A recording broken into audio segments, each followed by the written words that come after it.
ভারতে একটা গোপন মিটিং হয়েছে আজকে। এটা ভারতের অল পার্লামেন্টারিয়ান মিটিং বলে এটাকে, সর্বদলীয় মিটিং। ভারত তাদের গুরুত্বপূর্ণ সংকটে এই ধরনের সর্বদলীয় মিটিং ডাকে।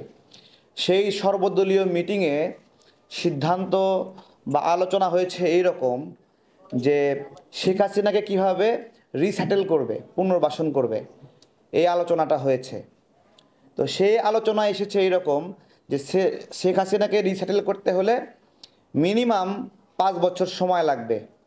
যদি 6 মাস, 3 মাস বা 2 বছরে নির্বাচন হয়, তাহলে তারা শেখ হাসিনাকে রিস্যাটেল করতে পারবে না। ভালো করে শুনেন কিন্তু, এটা কোথাকার মিটিং? অল পার্লামেন্টারিয়ান, মানে সকল দলের প্রতিনিধিদের নিয়ে গোপন মিটিং।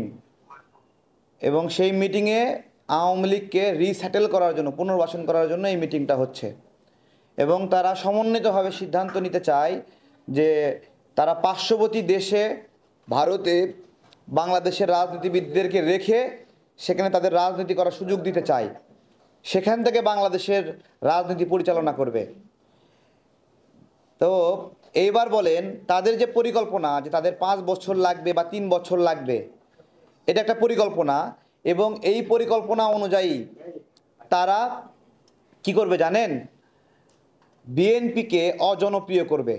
শব্দটা বোঝেন কিন্তু, এই 5 বছরে কি করবে? বিএনপিকে অজনপ্রিয় করবে, জামাতকে অজনপ্রিয় করবে। আর এটা যদি বিএনপি এবং জামাতকে অজনপ্রিয় করতে পারে, তাহলে কে ক্ষমতায় আসবে? আওয়ামী লীগ ক্ষমতায় আসবে। এবার তাহলে হিসাব মিলায় নেন, যারা 5 বছর থাকতে চায় তারা ভারতের এই নীতির সঙ্গে মিল আছে কিনা? মিলে যায়? মিলে যায়। তাহলে এই ধরনের মনোবাসনাপূর্ণ লোকদেরকে আমরা ভারতের দালাল বলতে পারি কিনা? না, বলতে পারি না।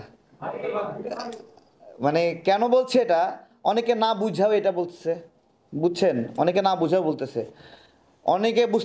অনেকে মনে করতেছে এই সরকার হলো পীরে কামেল, আল্লাহর আশীর্বাদ পুষ্ট, প্রচণ্ড সৎ এবং তাদের কোনো কালিমা নাই।